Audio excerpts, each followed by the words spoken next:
Ready, fire, aim. We're on the Ruxley with Sandy Lindsay. Good morning. Sandy Lindsay MBE. Sorry, absolutely. Well said. Well said. What a privilege. A titan of the business world, particularly in the Northwest. Sandy, we're so happy to have you here.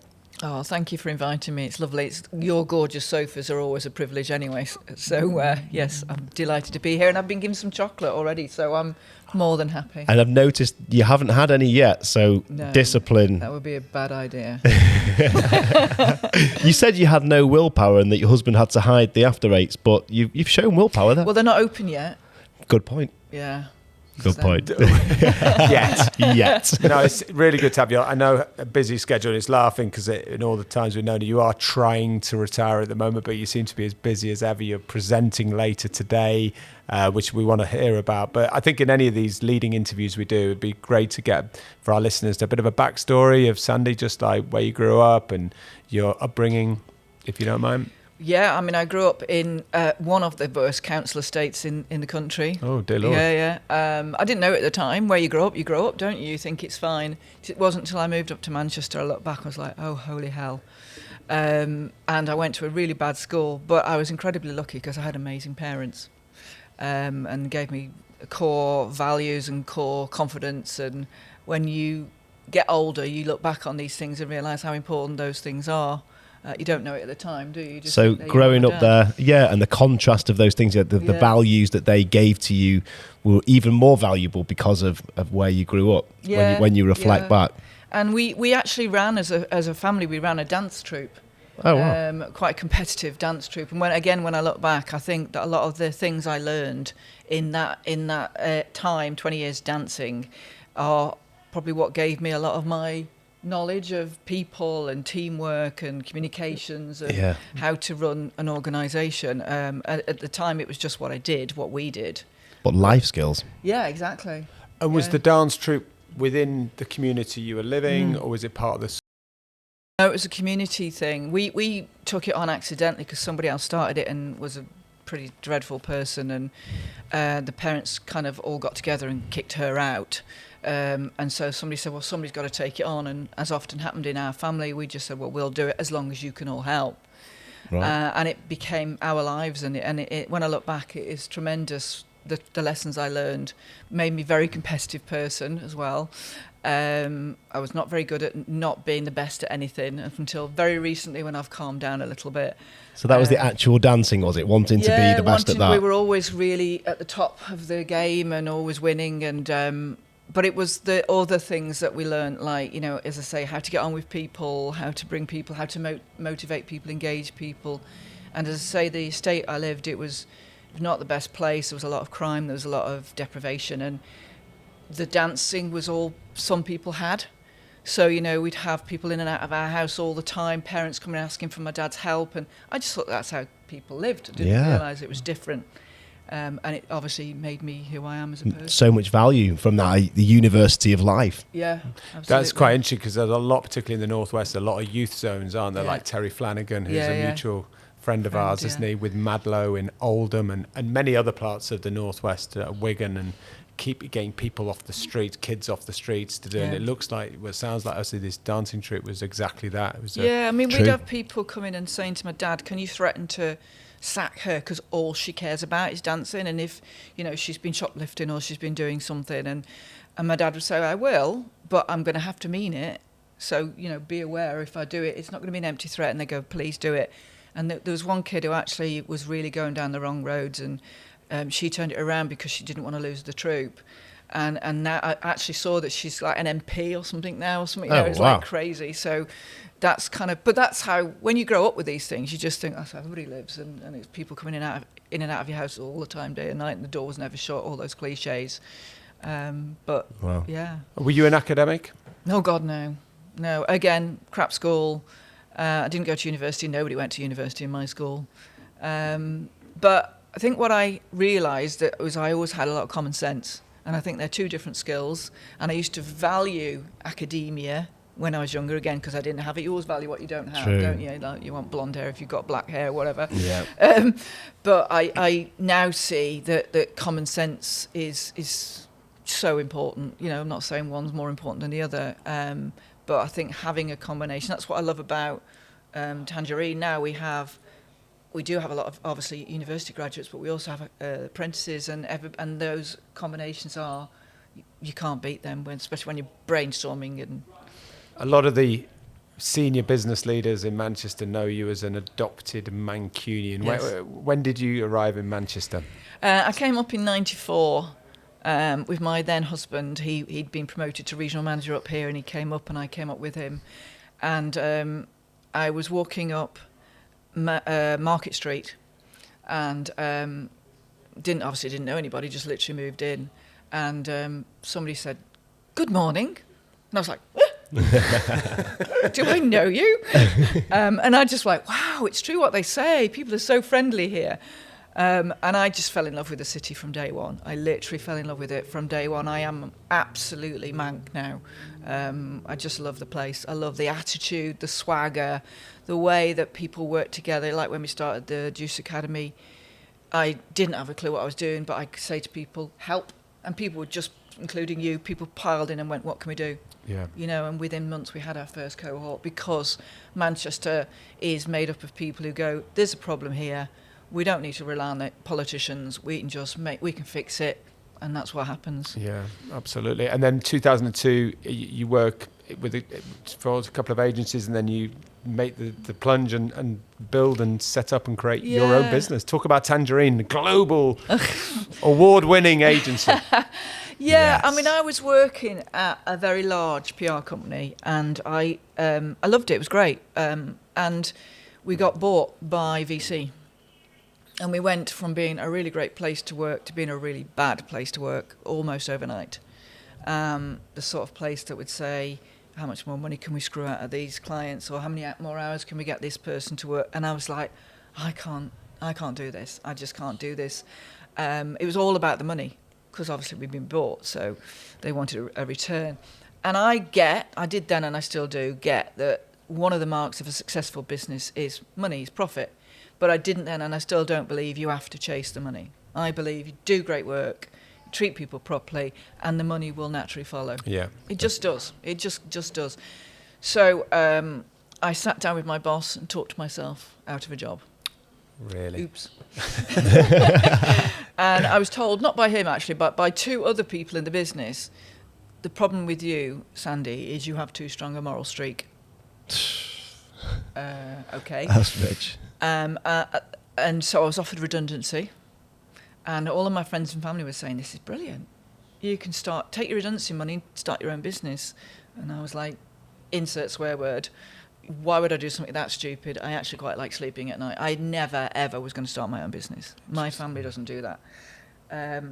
But the more people tell you can do it, coupled with this hideous moral streak I just discovered in myself, I started to think, well, maybe the only thing I can do is start my own business and prove to myself, and I have to change the world, it is possible to run a business that's both ethical and profitable. Bearing in mind that's really normal nowadays, isn't it? But back then, true. It was quite unique, especially in the world of PR, I have to say. So that's when I decided to do it. And did you bring one or two clients over from None? None. I was determined to make a completely fresh start. No people, no clients. I just started completely, just me. But I knew, because the way I was raised is, if you're going to do something, you do it the best you can do. You don't do it half-assed. You do the best. So I knew it was going to be a business, not a one-man band or a small regional agency. I knew it was going to be a national agency that just happened to be based in Manchester. Wow, that was the vision from the start, was it? And talk us through that first day or week. Like, can you remember, where do you begin from scratch? Yeah, it was terrifying. But what I did was, and this is what I've always done, I got in touch with people in the industry that I admired at the time. Oh, and cool. I rang them or LinkedIn them and said, I love the way you've run your business. Can I buy your lunch and pick your brain? That's amazing. And every single one of them said yes. So I'd go down to London or wherever, and I'd have a lunch, usually a boozy lunch, and then none of them would let me pay because I just started my own business. And a lot of those people still remain friends, and one of them still remains a mentor of mine. Wow. The one guy, Alistair Gornell, Ali G. Ali G. Ali G. Good to give him a mention. Yes. He became our formal mentor for the first few years. So we actually had him almost as a non-exec director from day one. And he said, you don't need to pay me, just sold his business. And I said, but I want to pay you. So I think we paid him about £500 a month, which for him was probably like one dinner. You know, he was so successful. But he was brilliant, and he really helped us out those first few years getting set up with all of his... What an amazing guy. That's so cool. Really good guy. I still keep in touch with him now. He's like my second dad. Nice. But yeah, so that's what we did. And then I got my first member of staff 1 month and 1 day in, Sarah. And I've always said this, and she hates me saying this, but if it wasn't for Sarah, Tangerine would genuinely be the smallest, noisiest PR agency that never made any money. Really? Because I was the gob. I was the show-off. I was the one who went out and got stuff done and attracted things. Then she made it happen. She Economically, made it work. yeah. So I would have just come up, I've got an idea. And she'd be like, brilliant. We're just going to get this finished first, and we'll come back to that. Really? So you're the creative brain. Yeah, but we've polarised. It's really interesting because she's obviously creative as well. Right. But we've polarised over the years. I know that I can be as creative as I want because she'd never let me do anything that would do anything of harm to the business. So I can go more and more mad. That's so good. And knowing that she'd stop me doing something mad. But over the years, when I've come up with an idea that actually is great, she's gone, yeah, let's do it. And I'm like, oh, okay. Yeah, I'm not sure. I think we should. Yeah, maybe we shouldn't. Yeah. So your role, effectively, like say, going out, the lunches, etc. You're bringing in the clients, aren't you? And these I was, yes. Yeah, these back are in the day. big clients as well, aren't they? Yeah, I mean, our first... So your role, effectively, like say, going out, the lunches, etc. You're bringing in the clients, aren't you? And these I was, yes. Yeah, back these in the day. are big clients as well, aren't they? Yeah, I mean, our first client was GUS Home Shopping, which doesn't exist anymore, but it was, the catalogue brands like Littlewoods and... Yeah. Big in the day. Yeah. Massive. It was probably one of the biggest businesses in Manchester, and we were obviously the smallest business in Manchester. So that got us on the map. Then we got Baxi, then we got Pets at Home, and we were kind of off and running from that. And again, that was about introductions from people from a network that we were starting to build. And then we were off and running, and that's when we started to make mistakes, as you do. Valuable ones, I'm sure. I think mistakes are good. Yeah, we definitely. all make mistakes every day. How else do you learn? I think they're really important, and if you stop yourself doing it, you stop yourself growing. We talked about a comfort zone and pushing yourself through that fear barrier, and you have to try these things. And what I learned, the first big mistake I made was opening thinking we needed a London office, opening it, and I closed it after a year. Interesting. And I was embarrassed. I was like, what a failure. That's terrible. Everybody will be talking about it. Nobody's talking about you. Nobody's talking about your mistake. They don't care. They're too busy doing their own thing. Life. Exactly. And that's what I learned. And we learned so much from doing that and getting it wrong that it actually, in a strange way, gave me more confidence to try other things. And if they go wrong, fine. What's the worst that can happen? And that's our mantra, isn't it, Ollie? Ready, fire, aim, and instead of ready, aim, fire. And a bit like when you set up Tangerine, I think it's really interesting to deep dive how none of your family set up new business because of your background, like you say. Yeah. That took real courage and bravery, I think, to set the business up when, like you said, your closest around you, whilst very supportive, you should do it. You just didn't think, stay in your lane, Sandy, you don't. So I think... That's interesting. I think it's really powerful as well when people believe in you. It's like you said, all the people around you were telling you could do it. You didn't think you could at first, but I think when other people believe in you, and I always say, surround yourself with people who believe in you more than you believe in yourself. I think there's such a power in that, and that perhaps was the drove you to take the action. Yeah, also, however, you surround yourself with people who tell you the truth. Oh. You don't want people doing what people are doing with the likes of Trump and Boris, and you want people that will stand up to you and tell you when you're being a bit of a dick as well. Very I true. don't say dick. You say what you want. There's no rules. You are our leading guest. You can say whatever you want. But that's important as well, and I did actually purposely surround myself with different types of people. So when I was needing a bit of a confidence boost, I knew who to go and have a coffee with, who would tell me, oh no, you're amazing, you're doing brilliant.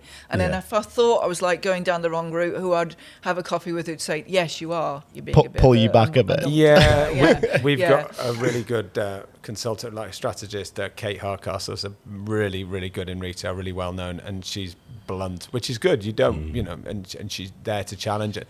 It's not personal, it's business, and it's there to make us better. So I think it is absolutely right. You surround those people who challenge you. There's no point in saying, oh, everything's great. No. And it's, what's the expression? Hunger in paradise. Like when things are going well, keep on exploring what could you do, more. Yeah. Because you've seen those brands like Kodak and Blockbuster that have just slightly become complacent and withered, haven't they? So they're just not kept up with the times. Yeah. And comms, obviously, I mean, look, I know you're a chair now of Tangerine. I'm not going to ask you now the difference between now and then, but it was presumably PR back in early 2000s was more press-led, I guess. Yeah, media. It was all media. All media, yeah. Yeah, definitely. We didn't do any digital. We were very specific about what we did do and what we didn't do. So if somebody came to us and wanted advertising or web build, or we'd say, no, thanks very much, but I'll introduce you to such and such, because we surrounded ourselves with good people in those spheres as well. But we wouldn't pretend that we could do something, and we still don't now. We'll only take on something if we know we can do a damn good job of it, and that's the same regardless. But yes, we were PR, so we were Tangerine PR back then. Now we're just Tangerine, and I think probably high 70s, 80% now of what we do is digital marketing. We still do PR, and obviously the same attitude. I think that what they now say is born in PR, raised in digital.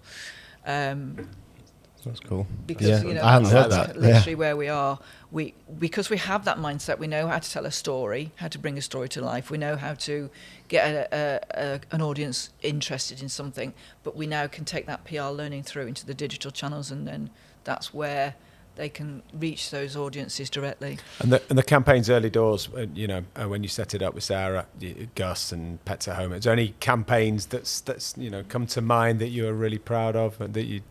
Oh God, I mean, we did such great work. I mean, we did one which was so ridiculous for Baxi. Baxi wanted to get back to the boilers. I was going to say, for our listeners, boilers, Baxi boilers. Yeah. Baxi wanted to get into the consumer media, and it was like, when we first started talking to the journalists, they were like, we don't carry boilers. I mean, they're white boxes. Why would we carry them in our beautiful magazines? And so what we did was, this is hilarious, we set up a beauty spa day for consumer journalists to come. So we bribed them to come to a beauty spa day. Love it. On us. And then while they were there, we forced them to listen to us talking about boilers. But there was a very, very serious message, because back then, a lot of plumbers were trying to sell combi boilers. This is so boring, I'm sorry. No, it's not. They were trying to sell combi boilers to homeowners. And actually, combi doesn't work for everyone. And actually, a lot of people were buying the wrong boiler because the plumber found it easier to fit. It was all that going on. Right. So we sort of educated these consumer journalists. And actually, they did end up carrying these really important messages. But we would never have got them to listen to that if we weren't, bribing them with a beauty treatment. But that's quite interesting, isn't it? This was old school, long time ago. No, but I think that's interesting for those who listen. We've got business owners, a lot of business owners who listen to this podcast, and they say, if you're out there working for a brand that's probably not a sexy brand, if I can say that without disrespecting Baxi, how you worked the system and creatively, through a spa day, effectively. I mean, that's what they do now. I mean, they've got Tangerine. They've got like 10 full-time people whose job is literally to analyse audiences. That's all they do all day, every day. So that the depth of understanding of the audience now is just so vital, because there's so many channels to get to audiences now, and you have to understand, what's going to motivate that audience. So that's all 10 people do every day, all day. It's amazing. Literally just study the data. Yeah. Now you've got AI that can do that and help you with that as well. Yeah. I just wanted to delve into that because I find it really interesting. You say it's a long time ago and it's old school, but I think we can learn a lot from that generation. I think you touched on storytelling and connecting people with brands, and I just wondered what we could learn from you. I've got a chocolate business and I do parties and corporate events, and I connect with my audience as much as I can on social media. So whether that was being done through a magazine, a newspaper, or now on TikTok, Facebook, YouTube, what was your kind of that creative process in which you would... I think by the sounds of it, you're doing absolutely brilliantly. I mean, there's a lot of brands nowadays that are literally just on TikTok and doing brilliantly, or just Instagram, or those two channels together can create a brand from absolutely nothing. Somebody's cliched, somebody's back bedroom, to, apparently somebody's just moved into Tangerine Towers, as we call it, on the top floor. It is a cosmetics brand that's literally only gone through TikTok shopping. Yes, such a big platform now. Massive. Yeah, massive. But you've got to understand it, and you can't half-arse it. You've got to understand. You've got to have a depth of understanding of it. because you can get things badly wrong on it as Yeah. well. Yeah. So, but the great thing about it, which didn't exist when I started the business, is you can do all of this yourself. Yeah, you true. can actually start doing this stuff, and that's what these people have done. From that which little I computer think's in your pocket. Brilliant. Yeah. Yeah. It's absolutely amazing. I find it absolutely fascinating. But that's why we got into digital marketing, because back in the day, as I say, we were PR. And we saw this thing coming over the hill, and we were like, this is definitely the future. Yeah. It really is. This is where we need to be. So we bought a digital agency called Juice Digital. Cool. Love it. Exactly. And we couldn't staff it. We couldn't staff it because there was no such thing. This is 29, when would it have been? 2009 towards 2010. Yeah. And there was no such thing back then as a qualified digital marketing person. They just didn't exist because it was all so new. There were some people who'd self-trained in their back bedroom, but nobody that was qualified. So we were like, right, this is bad. We need to grow this business. We need to grow this side of our business. How do we do it? And that's when we decided to set up the Juice Academy. And there was a confluence of events where I met the guy from the National Apprenticeship Service at a conference, and he said, can you do this? Can you set up an apprenticeship? And I was like, we're a PR agency. How can we set up an apprenticeship? And he was like, you can, in fact, you must, because this particular new apprenticeship, the digital marketing apprenticeship, has to be trained in-house. It has to be trained by practicing specialists. And we were like, flipping heck. Right, Uncharted territories. Complete. No agency, no creative agency had ever set up their own apprenticeship before. But this was one of the biggest ideas I went to with Sarah, and I was waiting for her to knock me back. But she's very clever, because two things. She saw that it was actually a worthwhile idea, but also around about that same time, we'd just brought in two MDs, Sam and Mary. And she knew that if I had a shiny new toy to play with, it would distract me from Tangerine, so that Sam and Mary could bed themselves into their two MD roles. Smart. Without me going, I've got an idea, I've got a thought, let's do this. Right, smart. Which was really good. That's very interesting. That obviously is a perfect segue. So you would have been the first agency of its kind, isn't it, to pioneer apprenticeships? Yeah. And that set the growth. Well, I think that's a perfect time for a short break. This episode of Sofa Stories is brought to you by Mynurva. MYNURVA is a leading provider of one-to-one therapy delivered by highly qualified therapists. Mynurva is proud to support the mental health of many individuals, as well as working with universities, corporations and football clubs such as Blackburn Rovers. Nick and I speak often about our own challenges with mental health on and off the sofa, and we realise the importance of opening up. And possibly you can relate to that. If you are struggling emotionally, going through a difficult life event, or experiencing symptoms of depression and anxiety, Mynurva can help. Mynurva offers a safe, confidential space to talk through your concerns and help you to get the support you need. There are no waiting lists, and therapy can be accessed immediately. Mynurva is offering all Sofa Stories listeners and viewers 10% off therapy sessions.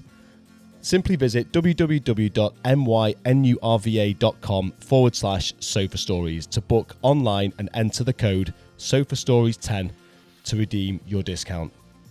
But for now, it's back to the sofa. Enjoy the rest of the show. And we're back after the break. Sandy, right, let's talk about Juice Academy, supporting young people. Can you talk us through that journey? Yeah, I mean, as I said, we started the Juice Academy to create jobs for young people, to fill a digital skills gap in our sector. And we decided it was going to be not-for-profit because it wasn't about making money. We were making the money in the Tangerine side. And we set it up from nothing. We didn't have a clue what we were doing. We went out to Manchester and said, help, and they did. I love that. And we set it up in about 3 months. We went from April to July. We went from nothing to having our first cohort, which we thought was pretty normal, but apparently it takes about 18 months to set these things up. Okay. Oops. Right. But fine, we're off and running. And since then, we've put about 600 young people through the Juice Academy. Wow. So there's all sorts of different companies. Obviously, Origi Bianchi have taken one of our apprentices, Manchester Airport, Pets at Home, all sorts of, obviously, creative agencies have taken our apprentices. We obviously have, within Tangerine, we've got, I can't remember how many we've got, but we've actually got 2 people, Nathan and Jack, who, I say this because I feel like they're mums sometimes, and they'll be like cringing if they could hear this. Nathan's just had a baby. I mean, to me, he's still little Nathan, but he's just had his own baby. And Jack's just got married, and they've been with Tangerine 10 years, and they're running their own teams now, and they actually teach in the academy now. So they've gone Wow. full I was just going to say, it must be incredibly rewarding, but clearly it's more than that. You're very, very proud of I'm incredibly proud. these individuals. And you know, when I see them on LinkedIn talking about, you know, not just them, but obviously people in other companies, and they're bouncing. One of them's heading up some sort of digital strategy team in Vodafone. Cool. You know, they're all over the place now, and they still have, what makes me very proud is they still have trained by the Juice Academy in their biog. That's nice. Which is lovely. But that's the ripple effect of what you've created with Juice Academy. Yeah. And brilliant. It continues, and that will never end. That's the legacy. Yeah, no, I love it. It's again, one of those accidental things you do for one reason, ends up giving you so much joy and pleasure. That you could never have anticipated. No. And I could speak personally from that journey. I know things have changed since COVID, and but how it was when we attended it, it was wonderful, because you are meeting as an employer like-minded businesses. I mean, like Manchester Airport, Commander Joe's, JW Lee's, like big powerhouses, but businesses. And so it was lovely to be sharing a boardroom with them, and ultimately just choosing that, or hopefully choosing an individual that's tailored to the needs of the company. But the good thing is, everyone in that room, I think there were 48 on that boot camp, I think you called it, was they're all there because they love digital media. They are there on an apprenticeship. Digital natives. Yeah. They're not thinking about it. Oh, mama, I just dip my toe into digital. They're fully committed. They're fully committed. So they're ready to go. Yeah. And Alex Flanagan, who we took on, had 4 fantastic years here, and it's actually just interesting. She joined Charles and Ivy, and she posted this on LinkedIn, and she was very proud of the fact Charles and Ivy Instagram. She's helped grow Instagram to 200,000 followers. Yeah.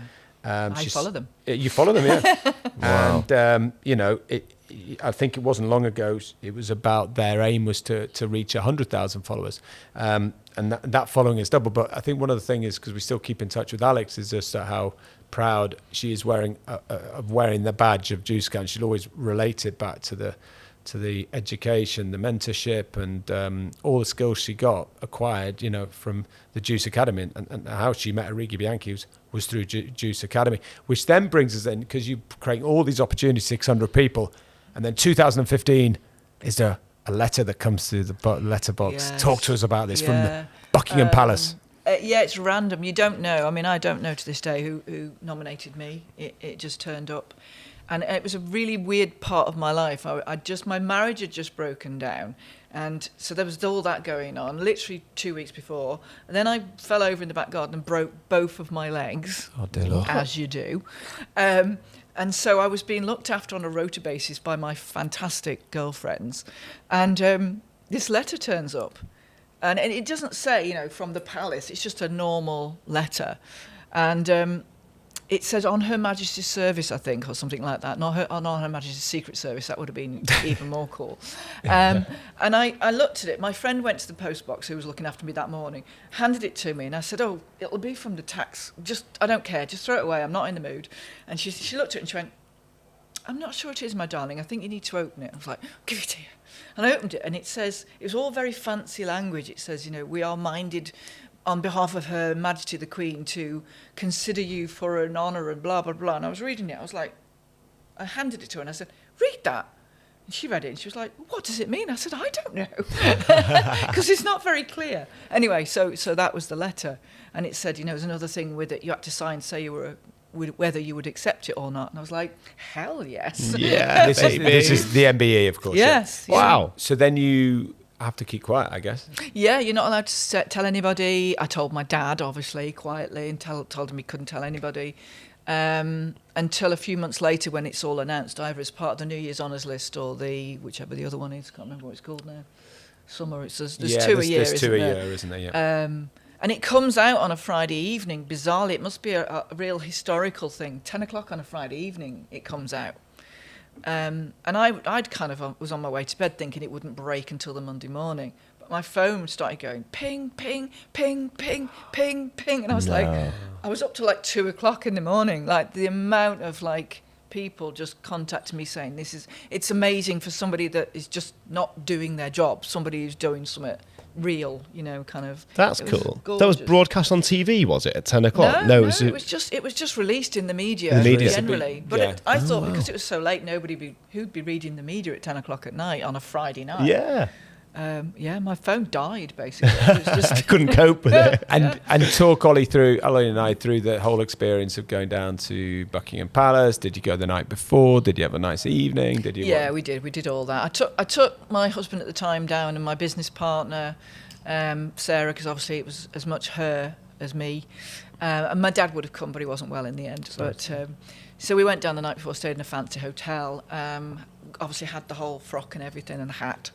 The excitement must have been real. That must have been crazy. It's just, I'm not even going to pretend. Some people go, yeah, I was so proud. I was just like blown away. I'm a girl from a council estate, for God's sake, But the funniest moment was when they brief you. Everybody kept saying to me, you're nervous, you're nervous. No, I'm not nervous. There's nothing to be nervous about. It's brilliant. Just excited. But when they start to brief you, you walk forward, you wait till your name's called, you turn left, you curtsy, you walk forward. You do not shake hands. You wait to be spoken. I was like, oh my God, I can't remember all these instructions. Wow. This is ridiculous. So when they'd finished... There's I can't remember his name. Michael Crawford. Crawford. We were just talking before. Yeah. He was behind me and he said, "What's the matter?" And I said, "It's all right for you.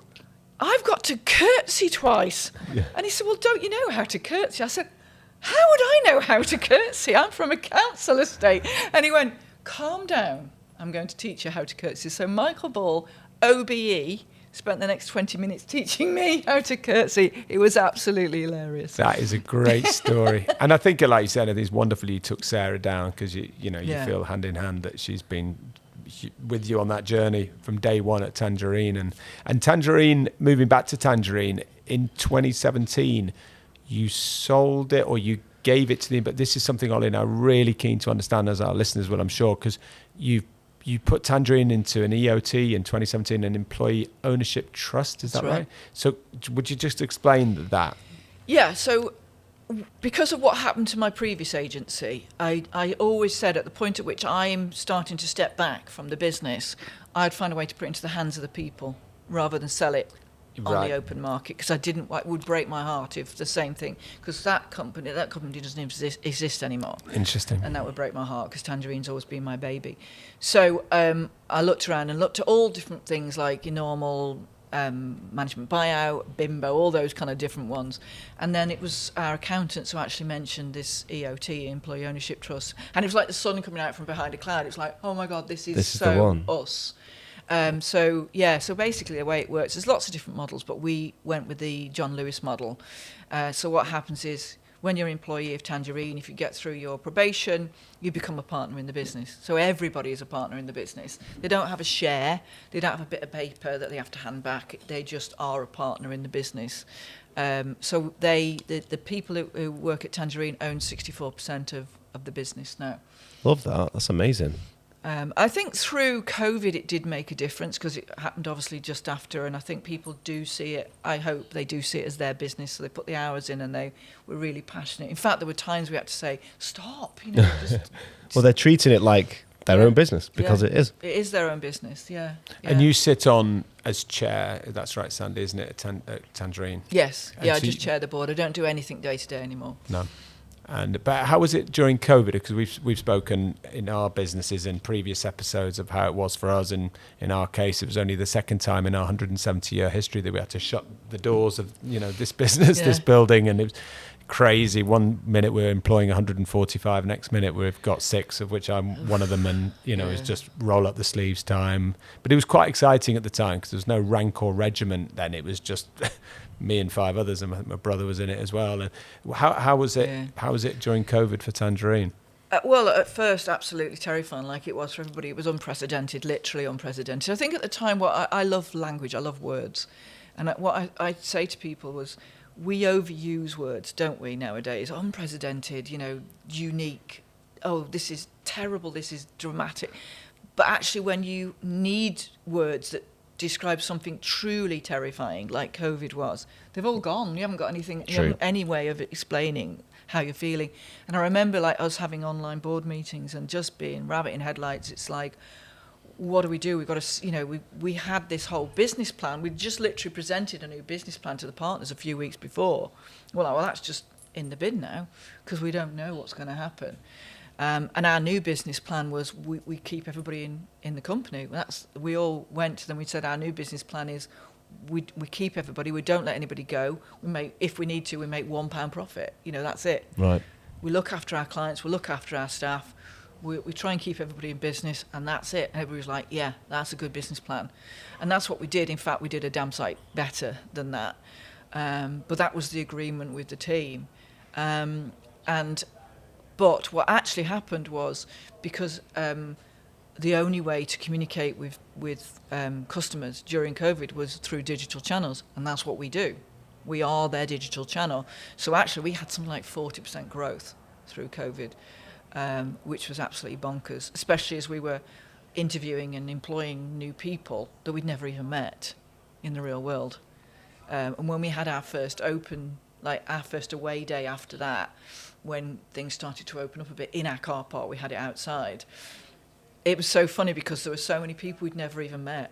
And there was one guy who was actually really tall, but because I'd only ever seen him in a box, I had no idea. And I was like, oh my God, you're so tall. Wow, that's amazing. But you are right, they're unprecedented times, and it feels, whilst it only happened on 4.5 years ago, 23rd of March 2020, Boris, you must stay at home. That was only 4.5 years, but it does feel like, I don't know, it feels like such a long time ago, whereas other events, us first meeting, I think in 2011 or something, that feels, I remember we had a lunch in Manchester at King Street, you and I, Sandy, that doesn't feel 2 minutes, but COVID just feels like bizarre. It is bizarre. So I think you're right, the word but unprecedented. the relationships that we built with our clients during that time, because our strategy was yes, whatever you need, yes, because this is unprecedented. So if you need us to do something, we'll figure out the budgets after. Let's just do it. Let's support you. And also, it was bizarre. You were in people's homes as well, weren't you? You were looking at their personal. cats and their dogs and their kids, and you had this and I think those relationships we built during COVID have been absolutely amazing. I don't think we've lost a client since then. We don't use many clients anyway, but it was a really interesting time. Terrifying, but interesting. And also, with the other boards I was sitting on as well, we went from like one board meeting a month or one board meeting a quarter to 3 a week, just to keep those organisations flowing. That's right. I mean, just have to go back to Juice Academy, if I may. I know that this philanthropy street, you used this moral streak from years ago, this wonderful thing where you sell Juice Academy to Apprentify, but all the proceeds you donate to Forever Manchester and create a fund within Forever Manchester called the Bright Futures Fund. Is that right? Yeah. Yeah, but it's not as good as it sounds. I don't think it is anyway. You're too humble. I know I'm not honestly. It's because when we started the Juice Academy, you always said it was not for profit. It was not for profit. It wasn't about money. So I'd come to people like you and I'd go, "Oh, do me a favour. We're not for profit. We haven't got any money. Can you do me a favour? Can I have that free? Or can you come and speak for us free of charge?" We've had people like Steve Konchevich and a couple of other people, Ian Pettigrew, who have spoken to every cohort since we started free of charge. These people who charge thousands of pounds an hour. Incredible. And they've done it every cohort. And I've been going to these people and I go advertising or whatever. Can you do it free? Can we have a stand free? We're not for profit. I couldn't then. And I also thought when we were going to stop the Juice Academy, we just stop it because nobody's going to buy a not-for-profit business. But obviously Apprentify said, no, we want it. So I couldn't then, after doing all that, go, oh, nice, yeah, thanks very much. Yeah. Pocket the money. Just couldn't do it. It just did not sit with me. So I thought, what can I do with it? And obviously I'm vice chair of Forever Manchester, have been for a long, long time. And they have a number of funds that they have that go to different types of community groups. So that's what we've done. We've put the money from the sale into a fund with Forever Manchester, and basically once a year different community groups will pitch for a bit of that money, and we'll do that for a minimum of 3 years. And that must be rewarding Yeah, I mean, it was eye-opening. It was eye-opening for my husband, actually, because it's the first time he's been involved with the whole world of community groups and what goes on in food banks and all that. And he was astonished where it was stuff like, people were pitching for money to pay for pitches, like community football clubs were having to hire pitches and pay for them. It's like, well, they're a community group, why don't they get it free? Well, they don't. That's the thing, and it's quite eye-opening, the things that people are needing in order to keep these community groups going. And heartwarming for yourself to provide for so many people. Incredible. Yeah. I mean, I went a bit over the top because we had loads of applications, and I think we have about 125 grand a year to give away, and I think I'd spent about 160 in the end. And they were like, right, okay, let's wheel it back. And so we sat down and we got people from Georgia from the Juice Academy was on the panel. I was on it. My husband was on it. Sam was on it from Apprentify. And there was a couple of people from Tangerine, because they're all people who've been instrumental in us having this money. And so we were all part of the panel. But Forever Manchester are brilliant at getting people to agree and take things out and pre-agreeing what should and shouldn't be on the table, and so it worked, and in the end we spent the amount of money. That's fantastic. And so again, Sandy Lindsay MBE is trying to retire, but then now you are on the governing board as directors of the Rugby Football League. Yes. You just keep going, Sandy. Well, no stopping you. It was basically, I got a phone call from a headhunter. I was driving along in my car and he told me why he was ringing, and I was like, you've rung Sandy Lindsay, right? I thought you got the wrong number. I said, I've never seen a game of rugby in my life, not even on the telly. And he said, well, that's why I'm ringing. We've got enough people who know about rugby. We need people who know about business and strategy and stakeholder management. And I was like, well, yeah, I can do that. But then when I started looking at what Rugby League does, it was just like so aligned with me. They're just, Nick. And actually, Nick was one of the first people I rang to say, tell me about this Rugby League stuff, because I knew he was involved in it. And they do so much. There's so many communities, some of the most deprived communities in the country that Rugby League literally is fundamental to. And I was like, right, I can get behind this, actually. So that's when I decided I would throw my hat in the ring. And it's been... So, I mean, just one of the most rewarding things I've ever done in my life. It was just, it's hard. I mean, nobody likes the governing body of national governing body of sport. Everybody hates you, which is fine. But all you can do is do the best, take the most difficult decisions sometimes, and do the best you can do. And I feel as if we are moving the sport forward. It's going to take a while. The sport, as you know, has got some challenges, but it's just amazing. Like tonight, I'm going to present the trophy to the Women's Super League, and I mean, God, who does that? It's amazing, absolutely amazing. That's great. Where's that then tonight? St Helens. Ah, brilliant. Brilliant. Wicked, what's it called? Something Wicked Stadium? Yeah, it's the Wicked Stadium. I think it is called the Wicked Stadium. I mean, they've got a game at, I think they're playing Castleford tonight. But yeah. So it's the Women's Super League Leaders Trophy game first, and then the Men's Super League afterwards. And the Men's Super League, yeah. But yeah, it's just amazing, and I work with some amazing people. The guys at Rugby Football League, they get battered all the time, bless them. But I've never in my life worked with more dedicated people. They are amazing. The hours they put in, and they're just so passionate about the game and the communities that it supports. It's really truly humbling. Really, it's amazing.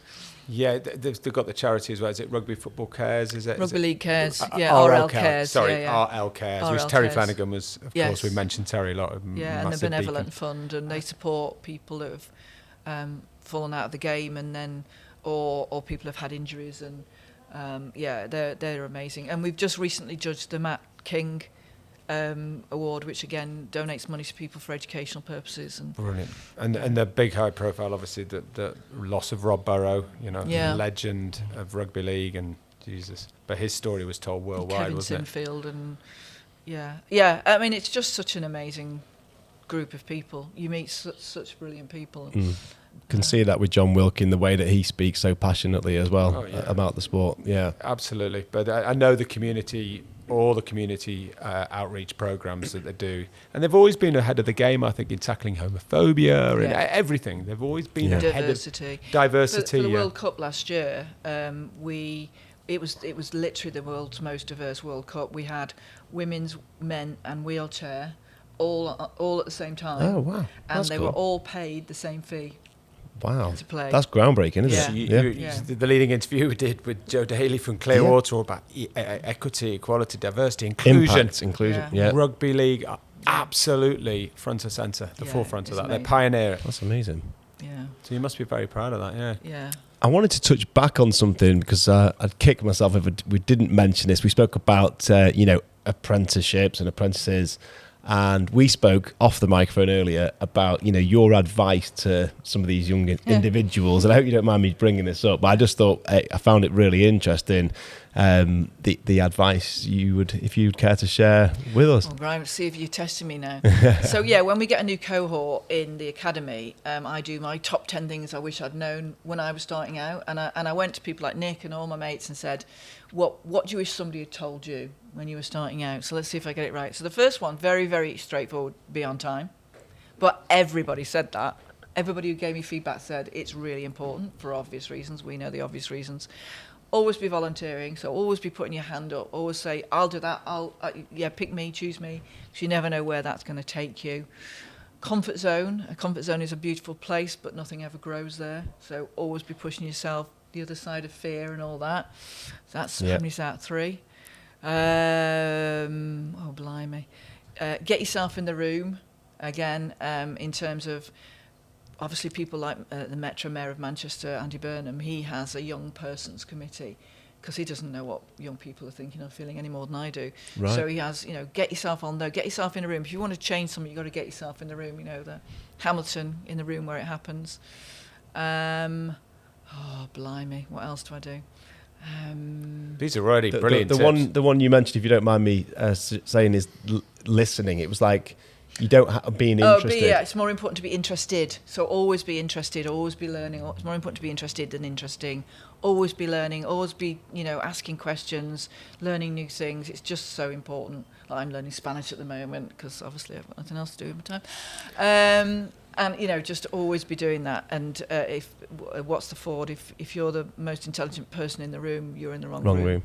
Yeah, all that. No presentation is ever complete without a Henry Ford saying, is it? Right. These are brilliant top tips. There's a couple of books I recommend. One is The Chimp Paradox. Yeah. Love that, life-changing. And the other one is How to Stop Worrying and Start Living by Dale Carnegie. 100-year-old, that book, but changed my life. I'm a massive worrier. A lot of worriers, young people are massive worriers. Yeah, very massive true. Worriers. Whenever you say, are you anybody worrier in the room, every hand goes up. No way. There's a lot of worry that goes on. Crikey. While you're thinking... always have a profile. Think about your own profile. Okay. Really important, especially when you're in marketing. In that world, it's important to have. But I think it's quite important for everybody to build your own profile. Figure out what your own profile is. What do you want to be known for? And do it on social media. Anything, yeah. I give them lots of different. I do an actual whole profile session with them to give them lots of ways of doing it. But yes, obviously, largely with them, it's going to be on social media. Build your own profile. And the final one I do, and there's a little meme, and it's got 2 little stick figures, and one's holding a jar, and it's got happiness on it, and the other one's saying to them, "Oh, where did you get that? I've been looking everywhere for that." And the other one says, "I made it myself." And I say to them, look, at the end of the day, if you don't remember anything else about what I've told you today, please remember this. You're going to be surrounded by great people who are going to help you. Here will help you. Apprentify will help you. Your employer will help you. Your mum and dad, whoever, your family, your friends. But at the end of the day, the only person responsible for your future happiness or otherwise is you. Nobody said that to me when I was a teenager. Interesting. And I think that's really powerful. I love that. I was out for a run in Marbella last week and somebody ran past me. It was like the universe just delivering this divine message to me, and it just said on his T-shirt, "Your only limit is you." Yeah. And, bad things are going to happen to you, and maybe not caused by you, probably not caused by you. There's bad people in the world, there's good people in the world. Bad things are going to happen to you. What will define you is how you respond. How you react to it. You get back up off the canvas. And you see some people nodding and other people like thinking about what they're going to have for tea and when will this old such and such shut up. But, hopefully a few of them will go in. Absolutely. And be retained and help them. What about comparison is a thief of joy? Do you like that one? Oh, well, yes, I'm not I sure do like who that. actually said that initially. I've heard that from Gary V, and that's that's very valid, especially for this generation when they keep seeing on Instagram or TikTok, oh, look at my amazing, and I do say this to them, nobody has a perfect life.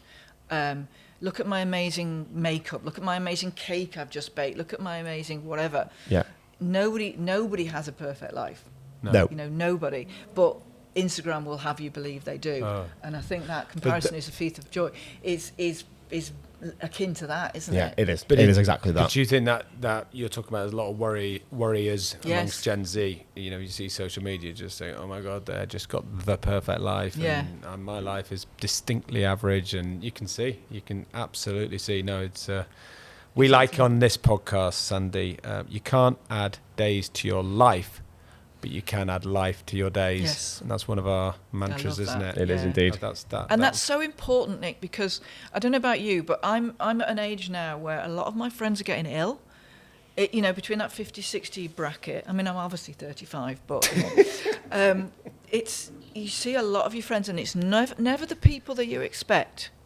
And you never know what's around the corner. So you absolutely have to live your life. You have to do what gives you joy. And you have to be around people that give you joy. And I've started being a bit more selfish and distancing myself, not publicly, not deliberately. I've just very quietly moved away from people that don't and things that don't.